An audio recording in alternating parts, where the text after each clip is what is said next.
If you can't do a full planche or at least dip 100 kilograms, you suck at designing workout routines. Many people like you need to hear this. You think you are all smart, that you know how to design workout routines and shit. Well, if you don't dip above 100 kilograms and you can't planche, and you've been training for what, 2 years, 3 years, you should be able to do those things if you are as good as you say at designing workout routines. So now when you know that you kind of suck at designing workout routines, let me tell you that that's a good thing. That's an amazing thing. Because with your completely shit, suboptimal workout routine, you reached pretty decent results if you haven't quit calisthenics already. So a shit workout routine got you good results. So how good of a result will give you an amazing, the most optimized workout routine? Exponential results, world record results, or anything like that. So that should have put a smile on your face and gave you hope in yourself that you can design a really good, highly optimized workout routine to get you to the level that I got to. Because I am the strongest calisthenics and streetlifting athlete for my age. I have the world record dip, so nobody at 16 years old dipped more weight than me. That was 132.5 kilograms. I can also do the full planche, bunch of crazy stuff. You can probably imagine, I don't want to glaze myself for too long. Because let's start with how to design a proper workout routine. So first, let me teach you what actually is good progress. How does a good amount of progress look like? This is for streetlifting. So for the muscle ups, pull-ups, dips, and squats.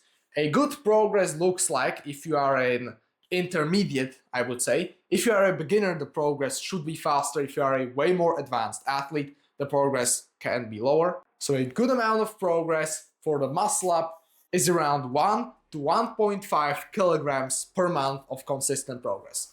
For the pull-ups, it would be around 2 kilograms to 2.5 kilograms a month. For the dips, it would be up to 3, maybe even 4 kilograms per month if you are an intermediate or a beginner. And for the squat, it should be at least 3 to 6 kilograms per month. So if your progress isn't similar to this, your progress can be way, way better. So right now, let me give you a quick demo, a quick guide on how to 10x your workout split designing skills.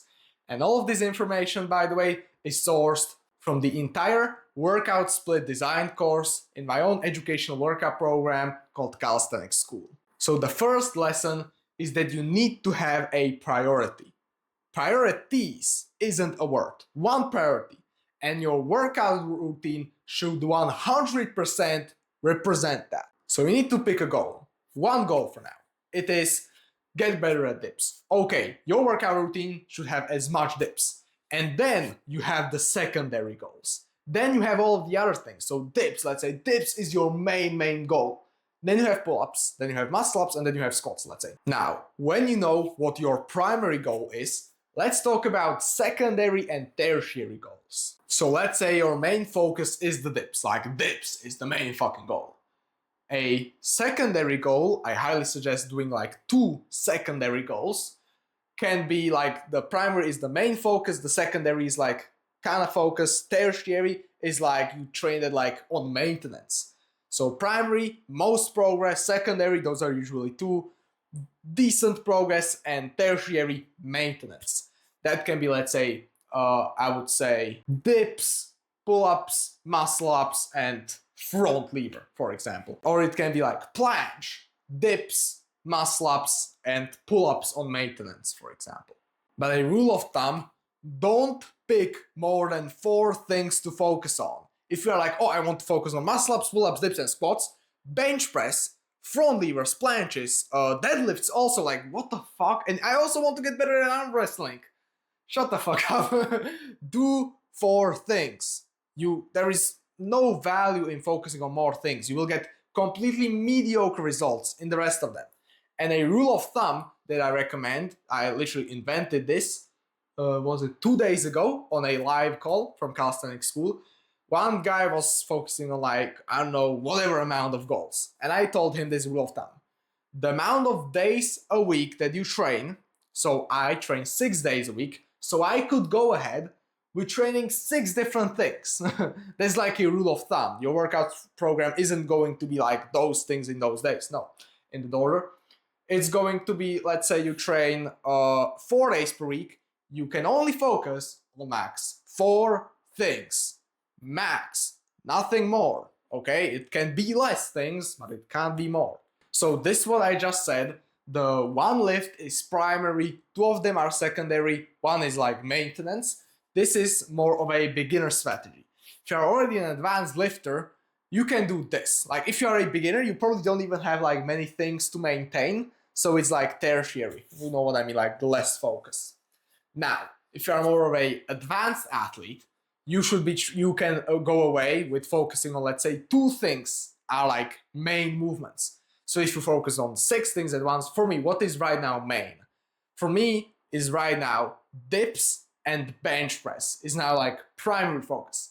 Secondary focus is muscle ups and dips. Tertiary focus is squats. I have nothing on maintenance because I don't train the planche right now. I used to have like planche and front lever on maintenance, but now I just not I gave up, but for the winter I like gave up, you can say, those movements, and I will continue to add them in throughout summer and then like put other things in maintenance and these types of things. It's pretty complex. So those are the 2 strategies that you can pick. Now, step 3. It doesn't matter what strategy you picked. You will grab the amount of days that you train per week. For you, 5 days. I was genuinely supposed to say 4, but let's play along with 5. You grab that 5 and you times it by 2.5. So 5 times 2.5, that's 12 and a half. Yeah, 12 and a half, so 12.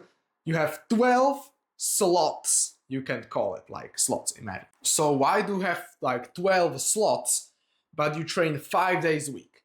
It is because you train movements, not only one movement per day. So this is like my workout split right now. You can see like the long ass line. It is like I train 2 or up to 3 things in one day. This is the most optimal way to train.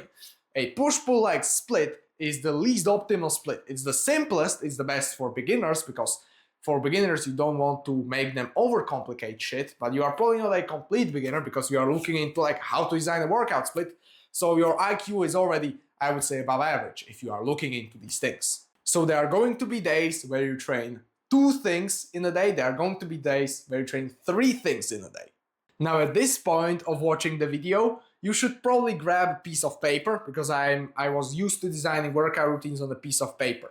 So on top of the piece of paper, I will put it on the screen, you write the days of the week, and then you cancel, like, I don't know, you delete the days, you color them up, the days where you have rest days. Now you have 12 slots. You literally like write on a piece of paper like in little windows. You have 12 windows.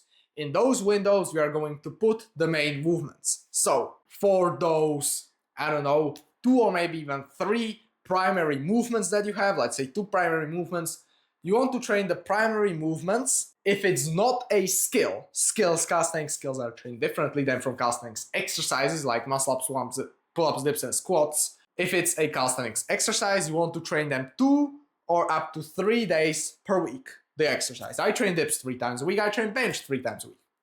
If it's something like the front lever or the planche, or I don't know, the back lever, the hefesto, whatever calisthenics skill, you want to train it more. You want to train it 3 up to 4 days per week. But that really depends on the amount of training days that you actually have. The secondary movements, you should train them 1 to 2. If you train them 2 times a week, yeah, it depends. If you have a 4-day per week training program, you are probably not going to have the time to train your secondary movement 2 times a week. It's pretty confusing, yeah. If it's a skill, you should train it also 2 times per week. So it's an exercise 1 to 2 times per week, a skill 2 times per week, if you have like a secondary skill. So if your primary focus is, let's say, bench or dips, whatever, and your secondary focus is front lever, train the front lever 2 times a week. Now, when you have exactly written in the little slots in the boxes, let's say 3 times dips, I said that you should train dips 3 times if it's your primary movement, you write dips, dips, dips. If pull-ups is your primary movement, write pull-ups, pull-ups, pull-ups. If it's planche your primary movement, skill, essentially, you write, let's say, 4 times planche, planche, planche, because it's a skill. Now, here is when it gets complicated, when you really want to also turn on your brain. It is that you don't have like all of the, let's say, dip workouts, like the individual slots represent like little 30 to 45 minute workouts. Not all of them have like the same value, you can say. So I don't have only, let's say, primary dips. It's called like that. You have not only primary, secondary, and tertiary focuses. The individual dip can be a primary, secondary, or a tertiary workout.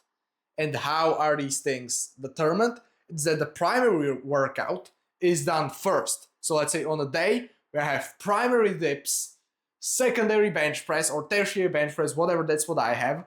I train dips first, the movement, like the dips and the support exercises for dips first. And then I train the bench and support exercises for bench after that. This is extremely important. So after you have written like, let's say, dip, dip, dip 3 times, you put a 1 next to it, a 2 next to it, and a 3 next to it. So you have 3 different dip workouts. One of them is primary, the second one is secondary, the third one is tertiary. The same one for the secondary movements. Let's say the secondary movement is the pull-up. You put a 1 for the first pull-up and a 2 for the second pull-up. So now, once you put the 1s and the 2s and the 3s, maybe even the 4s, for let's say if you have like 4 planche days, like movements or slots, you put 1, 2, 3, and 4. Now, once it comes to sorting those things into the days of the week, you first sort the primary. So you have 1 primary dip session, 1 primary pull-up session, 1 primary front lever session, whatever. You sort the primary sessions first.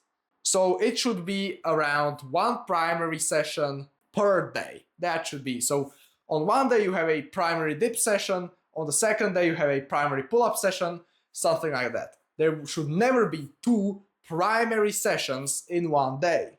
Then you sort in the secondary sessions. Don't put a secondary dip session on the day where you have a primary dip session already. Don't be stupid. Put it on another day, sort those. We have every single primary, every single secondary. Now you sort out the tertiary. Put that there, and if you have like a 4 on the planche, put also that somewhere. And then the split should be looking something like this. I'll put it on the screen. So right now you designed a split. It's still not a workout routine. You don't know what the fuck to train on these days.